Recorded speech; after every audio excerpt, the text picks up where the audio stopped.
Salut à tous, j'espère que vous allez bien. Alors, on a déjà passé les trois quarts du confinement. J'ai fait peut-être la vidéo un peu tard par rapport à l'entraînement parce que ça peut aider, on va dire, dans ces moments de crise d'autant plus. Donc, j'espère que vous avez trouvé votre rythme de croisière et votre manière d'avancer et de voir le positif dans tout ça plutôt que la difficulté du moment. Bon, moi c'est pas la plus grande difficulté parce que j'ai un très grand jardin, j'ai le soleil, j'ai la mer à côté, je peux aller me baigner entre 23h et 6h du matin quand il n'y a personne pour mon entraînement, c'était pour ça que j'étais venu à la base à côté de la mer, et tout ça. Et du coup, je voulais vous dire à quel point l'entraînement est vraiment quelque chose de très pertinent. Aussi bien au niveau tout simplement hormonal, au niveau de notre corps, de nos cellules et tout ça. Je parle de l'entraînement physique, mais aussi de l'entraînement intellectuel, de l'entraînement créatif. Qui a montré, par exemple, la musique, comment ça a fait du bien énormément au cerveau. Et aussi aux personnes qui étaient déjà faibles, à quel point ça les a, on va dire, réveillé leur puissance. Aussi bien pour les cas d'Alzheimer ou les cas de Parkinson, par exemple. Donc, je vous invite à vous rappeler que vous êtes un être ternaire, fait d'un corps, d'un esprit et d'une âme. Et qu'en fait, chacun de ces points peut être exalté, peut être sublimé. Et en fait, chacun de ces points va en faire travailler d'autres. Mais principalement, il aura un intérêt de base. Par exemple, la course va faire principalement travailler le corps, mais il va aussi calmer l'esprit. Et n'importe quoi qui est fait avec joie va dans tous les cas exalter l'âme. Mais il y a des choses qui vont toucher plus directement l'âme, on va dire, telle la méditation ou telle la créativité, qui à mon sens touche autant l'âme que l'esprit. Donc c'est à vous, pour moi, de trouver votre capacité de bien jouer de tout ça et de en fait remplir un peu toutes les cases. Vous savez à quel point il y a beaucoup de gens qui vont s'occuper que du corps, faire que du culturisme par exemple, et oublier complètement l'esprit et ils vont être un peu gaga on va dire. Ou l'inverse, des intellos qui vont travailler que l'esprit et jamais le corps. Et encore moins l'âme, voilà, si on parle du côté spirituel, du côté jeu et évolution, on va dire, constante.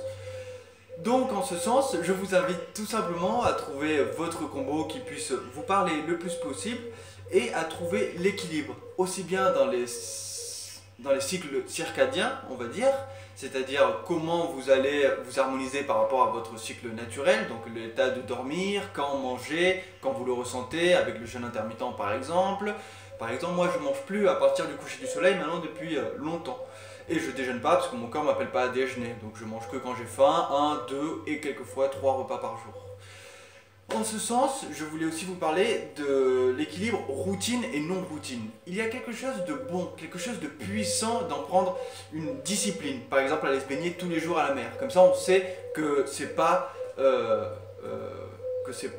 quelque chose qu'on va être deg de le faire parce que c'est une habitude et que c'est une force et qu'on le fait avec plaisir et qu'on se motive et qu'on sait que c'est pour notre bien. Donc, comme c'est devenu une habitude, bah, ça devient quelque chose de normal, de joyeux et pas quelque chose qu'on est deg chaque fois de dire oh non faut que j'y aille bientôt, non allez je repousse un peu plus loin comme on faisait pour nos devoirs scolaires tellement ça nous saoulait, voilà tout simplement. Mais il y a aussi une beauté, il y a une force à sortir des cycles de routine et à travailler tantôt la créativité qui nous appelle dans une direction, tantôt la créativité qui nous appelle dans une autre. Et c'est de notre propre ressort, de notre propre courage, de notre propre ambition que d'aller essayer ces choses-là, que de s'y amuser, que de s'essayer au dessin, à la vidéo, à certaines formes de sport, à certaines formes de jeu. Surtout qu'en cette période, je vous invite d'autant plus à jouer pour vraiment dynamiser votre énergie et avoir une créativité d'autant plus joyeuse. En ce moment, perso, moi je joue plus comme je jouais avant à l'ordinateur ou comme je jouais aux échecs ou au poker. J'ai fait une pause sur ça.